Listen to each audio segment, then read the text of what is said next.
Joining me, Minister Anita Kelly of AK Ministries, here to give you another segment of For Real, For Real. Tonight I'm excited. We're going to talk about All in the Family. I have invited some special guests to come along and talk about our family dynamics and position in our families. And I hope that this will be enlightening. I hope that this will be eye-opening for you. And so stay tuned as I introduce my guest for tonight. Hello, welcome to the round table. Tonight is All in the Family. And tonight I have myself, Minister Anita Kelly, my baby sister, Eileen McLemore, my beautiful cousins, and guess what? They are sisters. That's Kamala Jones, and this is Kaya McLemore. And they are sisters, and we are cousins! Are you ready? So, we're going to have a discussion tonight because we have the right dynamic here. Not only are we family, we grew up together, doing family things together, but we also have different dynamics. I am the third child, but I am the first daughter. My sister is the baby of the family. She's the youngest of the family. And then I have Kamala, who is the oldest of four. And I have Kaya, who is the youngest in her family. And our family dynamics were just a little different because my sister and I had our mother and our father. And then our father passed away. And then the dynamic in the family changed. So we're going to talk about how that happens. And then I have Kamala and Kaya, who grew up with a single mother household. And so the dynamics in that home were just a little bit different. So we're going to share, we're going to talk about how it's all in the family, how we communicate and how we get along in our roles that are in our family, which is so very important. And so it's just interesting that we were having a discussion because really it's based on where you are positioned in your family. It has a lot to do with your personality, believe it or not, and how you handle situations and even how you handle people in your immediate family and your children as you start raising your children. So you don't realize how these things come into play. And so when you're trying to get to know and understand someone, you need to really look at where their position is in their family that they were raised in and kind of see what responsibilities they had or did not have. Was there structure or not? And so all these things, believe it or not, have a lot to do with our development and what make us who we are. And so we're going to talk a little bit.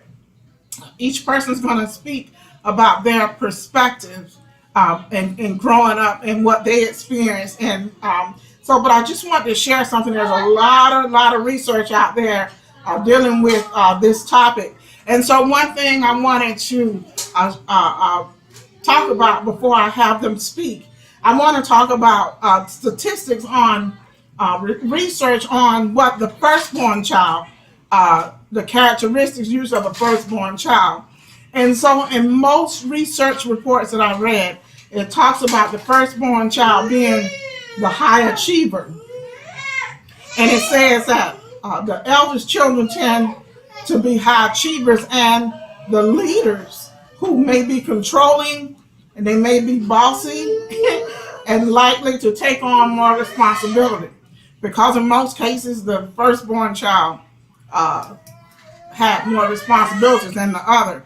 And so we even talked about gender roles.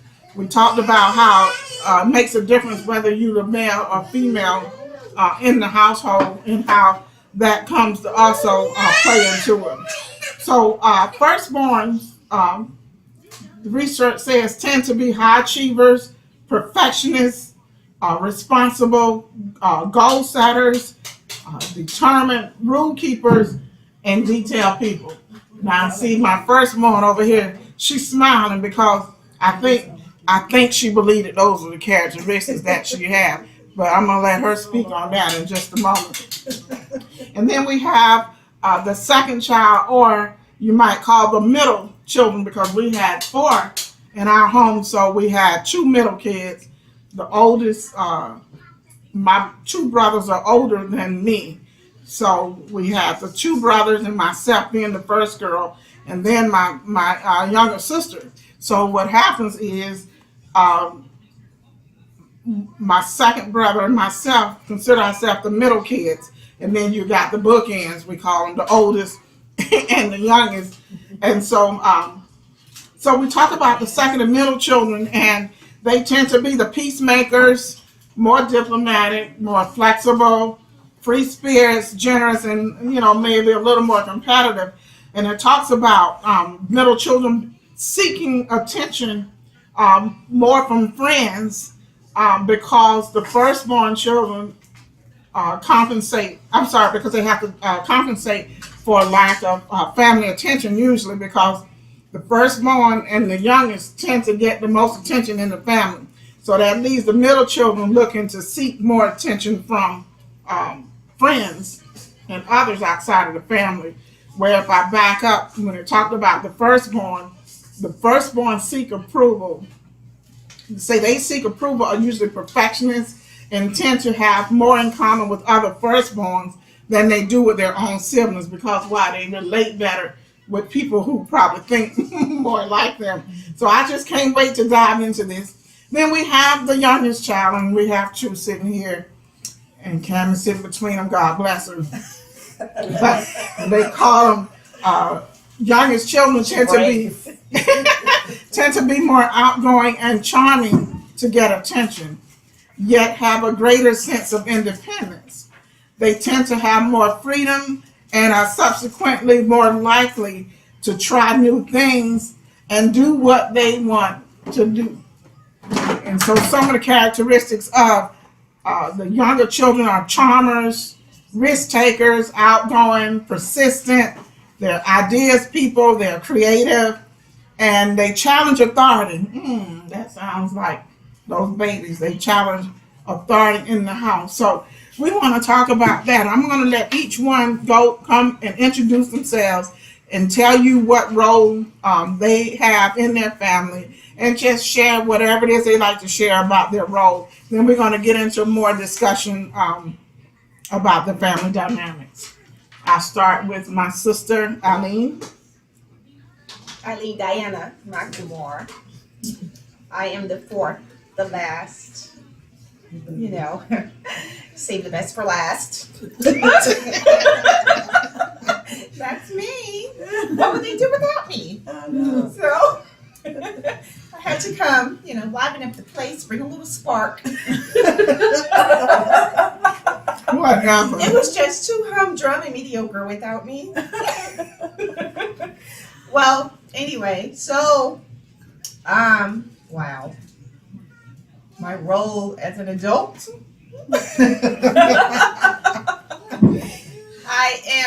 So when I was little, I'm sure most of you know the stories, but I was like, I had to have my things just for me. I didn't want to use, their stuff. I had to have my stuff, my deodorant, my soap. I had to have my jeans taken to the cleaners, just little things. So I was just, and I didn't like anybody messing with my stuff. And I still don't, but. Yeah. So I just had to have things that were mine, and I like my stuff organized, and I don't like anybody messing with it. And then I, sought a career, went to FAMU, got a couple degrees, because I wanted to, map out my plan and achieve it, or try to get there. So as an adult, seems like I'm more. I kind of seem like I'm the older person. Like I do everything because I guess that's just what I do, because I'm kind of a perfectionist. So, and it's like. Because you think nobody else can do it but you. That's just. I mean, really. I always have to go behind people anyway, but anyway. So. You don't have to. She don't have to. She chooses to because she thinks she's the only one that can do it right. The perfectionist. Okay, go. And 99.9% of the time, it's true.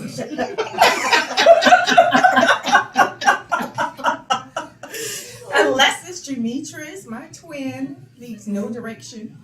But everyone knows these stories. But anyway, so I don't know. Anyway, I'm just like perfectionist, organizer, detail. That's me, and I like things to flow nicely. So that's why it may appear to be bossy, one track mind, because this dies away, and that's pretty much it, She actually admitted that. right? I mean, because I candy. What were we talking about? Oh, some decorations for some event. Kimmy was giving me ideas. I said, Kimmy, I just need you to just what did I say? Just follow her. Just follow me. And I said, I'm yes, so sorry. ma'am. But that's just how I am. And so that's what goal getters do. We just kind of got our path, and this is the way to get there. And taking care of my mom, it's me. Just taking the lead in things. That's just my nature. So, but on the flip side, if anything happens to anybody, any one of y'all, I am the first one to be there. On the flip side, so I give you my heart without second thought. So, yeah. Okay, so now we'll hear from Kamala. Okay, I'm Kamala Jones, as Anita said before. I'm the eldest of four in a single parent home with my mom. Growing up, I had the responsibility as being, like a second mom. That's what I was telling my cousins about that. If my mom wasn't there, I had to be the one that was to control. So I felt that I had to take on the responsibility of the mother. And to this day, I'm still called Mama Cammy.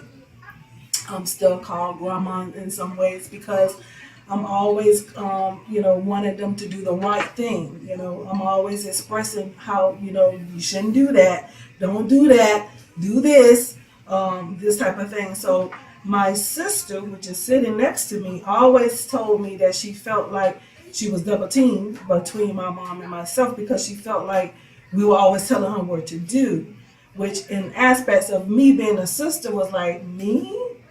I didn't feel like I was telling her what to do. I felt like I was giving her sisterly advice, but it was up to her whether she wanted to,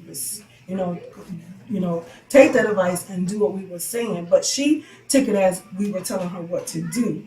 So in the roles that we play, in the lives, you tend to continue to take that role on as you go on in your relationships. In the marriage and so forth, in that type of thing. Because I had, in the beginning, me and my husband, we butt heads because I had that strong, independent personality of taking control and making sure things are being done. And my husband had to let me know, I got this, baby. I got this. And so it was hard for me to let go of portion of that role as far as that is concerned, as of me stepping back and not being the one always in control and want to organize things, and just like some of the things that Minister Anita read off.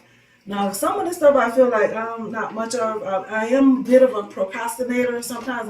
Sometimes I have to get the file in front of me to get some things accomplished. But for the most part, if it's on my mind, it's going to get done. And, as far as that aspect. But my role, I felt like growing up as a child was being another mother in the home pretty much. Because when my mom had to go to work and working 2 jobs, I'm home with the siblings. They had to listen to me. They had to do what I said for them to do. And that's the way my mama made it to be plain to be. So in that aspect, that's how in terms that I, was raised, and I tended to be that way throughout life, of being that responsible one, the one you can always count on, the one that's going to be there, and the one that's there when nobody else is not there. That's me. So I turn it over to my sister. Hello, everyone. I'm Kaya, and I am the youngest out of four. Um, Being that you just heard from my sister, she is the oldest, and I have two brothers in between. Growing up, she was the second one, and we had to do whatever she says or consequences. So growing up with her is like not not having a sister to talk to and just brothers. Um, my brothers understood I had always confided in them more than I did her. Because talking to her was just like talking to my mom. And who wants to talk to their mom about what they're going through? Especially if they don't want to listen to you. So, growing up and with us sharing a room, I didn't touch none of her things. Never, ever, ever, ever, never did I touch any of her things. Because I knew that there was consequences if I touched it. And she would realize if someone touched either one thing off her dresser. So I never touched anything. So like just growing up, being the youngest is not always not having a voice. Pretty much hold a lot of things in. So I just grew up learning how to do everything my brother knew how to do. Because that's what I thought my life was about, is growing up doing what they had taught me to do and not having a voice. So I found joy and I was happy in doing that. And I just stayed content in doing that. I didn't have to express my feelings too much around my brother them. They just let me be me. And like growing up like that, now, until now, me and my sister, we talk about a lot of things, and I try to tell her sometimes when she talk to me, she come at me like you my mom, and she always say, you don't like to listen. I said, I don't want to listen to you, because even though she could be saying something right, I don't want to listen. I refuse to block it out, because it's not coming from a sister, it's coming from you. Don't listen to what I say. Anything what I say was wrong, it ain't wrong. I'm telling you what I say. I'm like, I don't want to hear that. I'm like, I shut down, and I just hold everything again. Like, go back to like, oh, she don't get me. It's no use to spoiling my beans to her when she doesn't get it. So we had a conversation about me telling her how it's received on my end versus me receiving on her end. So we had that conversation, and she finally got it. And I was like, I just need you to be a sister and just listen sometimes. And just no response back. Just listen to me. Mm-hmm. And I just want to be heard and just listen. So we had that talk. She apologized for not being a sister to me and things like that. And I accept her apology. And that's just the role that we had to play as growing up. Not that it was intentional or purposely done, but that's the role, and that's what we, as growing up, that's something that we have to learn to deal with, and that's how we was raised and taught. But hopefully, by talking, and if you guys are going through something similar to this, that you guys can listen and apply some things to what we're saying, and hope that you get a breakthrough as well. Yes. And so what we're hearing tonight is each person kind of sharing their role in the home. And Diane and I had we have two brothers, but they are older. So I have Dirk Adrian, who's the oldest, and then Dale, who's next. And I'm actually third in line, but because I'm the first girl, then my role kind of changes. So a lot of the responsibilities, the cooking, the cleaning, and things like that fell on me. Taking care of my younger sister, while parents worked and things like that. So my oldest brother did not inherit those jobs. They feel like jobs. He didn't inherit those, nor did my second brother. So it was me having dinner cooked, having the house clean, and things like that. And so the male responsibility in our home was different. The boys had to make sure they took the trash out every evening. And they did have a week we rotated washing dishes. The three of us, my younger sister at that time was not in that rotation. So So I felt like I was the oldest because I had responsibilities very similar to Kamala, because if anything happened in that house, it didn't fall on the firstborn, which was a male. It fell on me being female. So when this happens, and then as you go through life, as Kamala says, she go to work and they call her mom, Cammy, wherever she go. Why? Because the character that she has built, because of the role that she played in her home, what you don't realize is that follows you wherever you go. So they see that character trait in you. And so, and it's probably because, maybe they're being, we can be a little bossy because we had to be bossy, and I'm speaking like I'm the oldest again, because we talk about how roles can shift in a family based on those dynamics within the family. So you have to be a certain way at home, but what we don't realize is that we're carrying it different places. We're carrying it to school, we're carrying it on our jobs, we grow up as adults, we get married, we're carrying it into relationships, we're carrying it into how we raise our children. And research is saying that a lot of times, we are putting that same pressure on our children that were placed on us, because that's the way we see it. And so each person in the family has a role to play, and it's not necessarily the same, but it's what keeps that family going. And so with that being said, and so we go about our life and we go about things, and everybody's contributing something, but they talk about parents.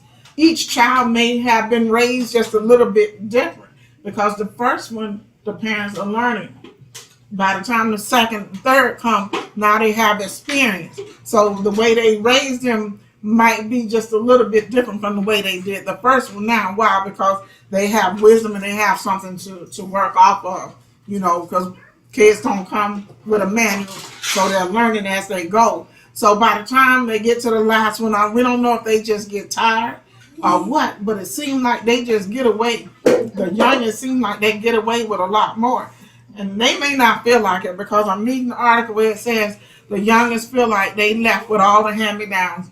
If if their sizes were the same, that they're getting the leftover, everything gets cycled down, And so Cam made some very valid points when she said that she just did what they told her to do.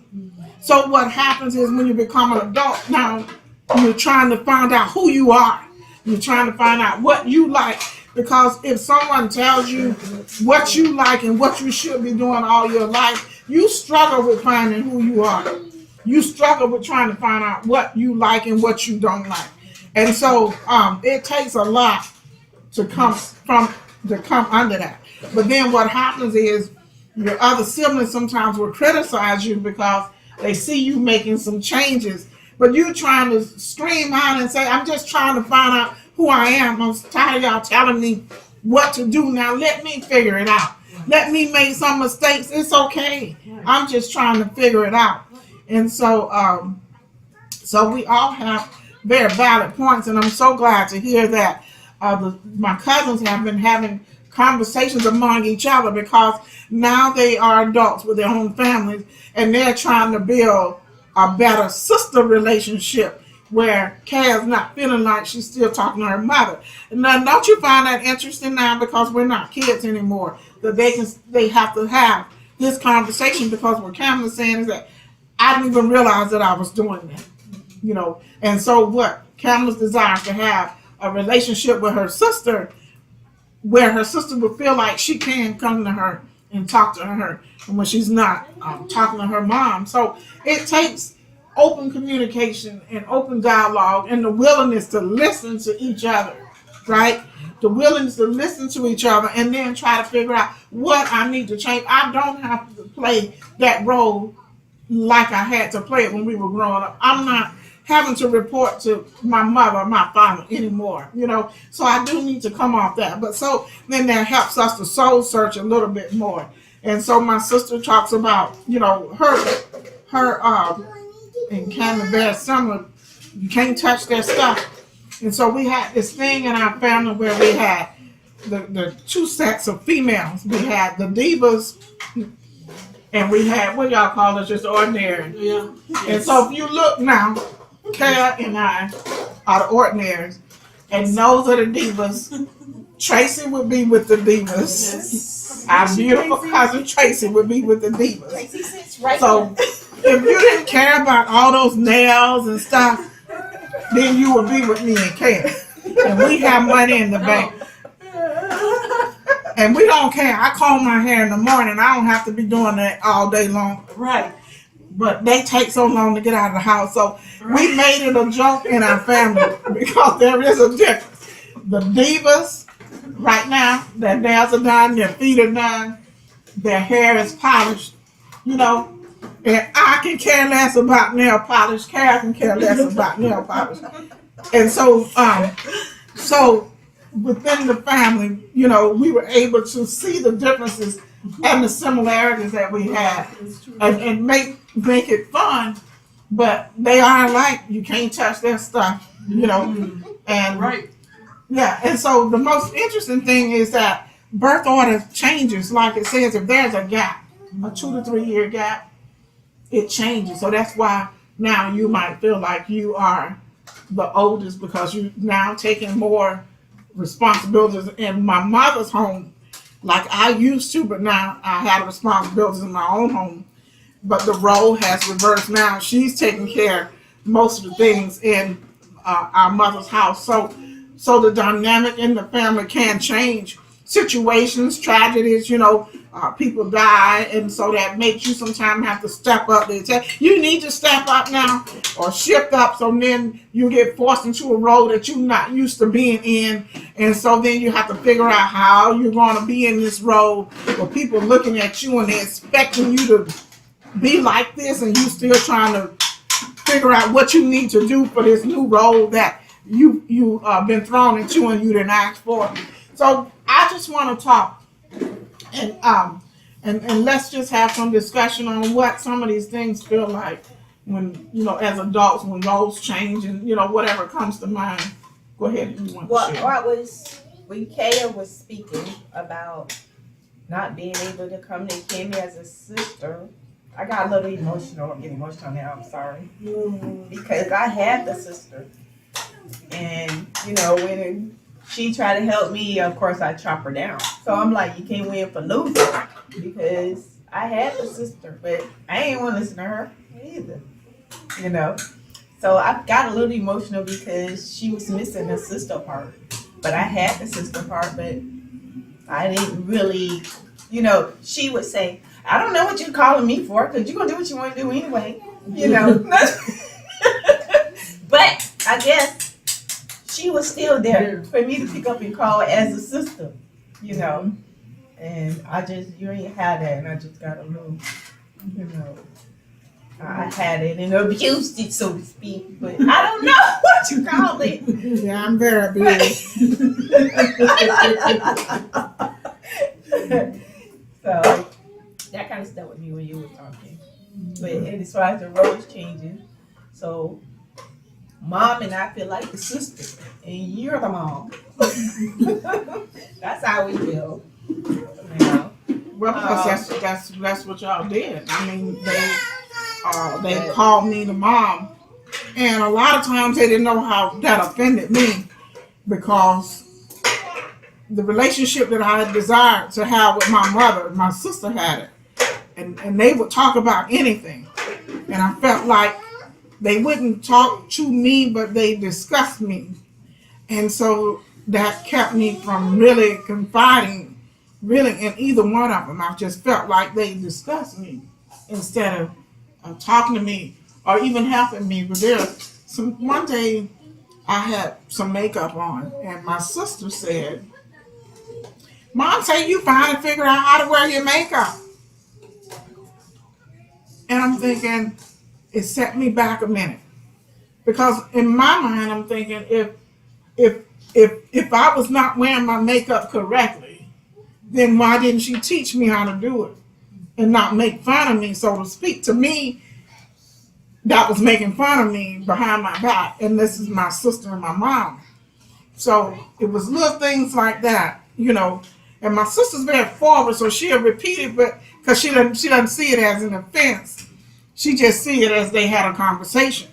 But the way that I would receive it like an offense to me because I didn't have That that was a long same time ago. relationship with my mom that my sister had. Even today, they can talk about anything. They can talk about relationships, sexual relationships. They can talk about a lot of stuff, and I just never felt like I could do that. Now, maybe that's just on me, but I just never felt like I could do that. I just felt like they really don't know who I have become. That's how I felt. So, you're talking about how you feel. I mean, people can't take away from you For your story. your story, right? What I'm feeling and why I felt that way. Go ahead, ladies. Anybody? I don't want to talk the whole time. You all welcome to. But I can say for me as being the eldest, being that I played the role as the mom, I had no one to go to because I couldn't go to my mom and I didn't go to my sister because my sister was younger. So I felt I had no one.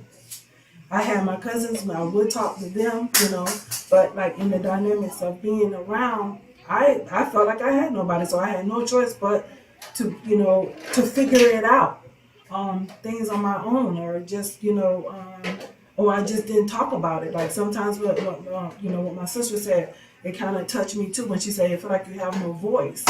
Because she felt like she had no voice, I felt like I had no voice. As being the eldest, even though she seen me in the light of being that mother figure, I in return still felt like I had no voice because who was listening to me other than my mom, me telling her what was my siblings doing or whatever. But I felt like I couldn't go to her as being a daughter to tell her who I was and what I felt and the things that I desired or whatever. I felt like I didn't have that, I would see the things that my cousin did, and I would always want to emulate the things that she did. As far as trying to, she went to school, she did all that. I tried to do all of that. I went to school. I went away, but because I was so embodied of being taking care of the house and being home, I couldn't even focus on that being away. So I stayed home. And I went and tried to do a local school. You go to local school and you work at the same time. But what do you end up doing? You create more bills, so you just tend to work more and you don't do school anymore. So that was my journey of schooling. I only did like 2 years, and then I just worked because I create, you have bills, you're trying to help mom because she's a single parent. She was leaning on you more. So I felt like it was my responsibility to help take care of home versus me going to finish school, which I always desired. To this day, I still desire to have a degree. And, my husband, we talk about that. He said, well, babe, you don't have to do that. But I said, yeah, I know, but there's something I want to do because I feel like I want to say I accomplished that, that I did that. And I still, that's on my mind. So you still try to do little things here and there to get things achieve in life, but it still don't desire to fulfill that one thing that you want to accomplish as far as having a degree. So it's different things that as I'm maturing, as I'm an adult, that I see, I try to tend not to do the same things that I was brought up on with my girls. I have 2 girls that are 15 and 13. So I try to tend not to be, as overbearing over them and controlling over them as I was controlled. Wow, I really hope that you are enjoying this segment. We're going to stop right here for session 1 of All in the Family. Please make sure you join us next week for the second half of All in the Family, where we come back and continuing this awesome discussion that we're having. And so I'm sure that it is something that you can relate to in your family. And just know that by understanding one another and just being able to open communication with each other, that we can bridge through some gaps and become that one loving family that you are designed to have. Or it can just help you sharpen up some of your communication skills that you have, and understanding that we all have our story. We all have our part that we play. And sometimes one may not understand what we're dealing with.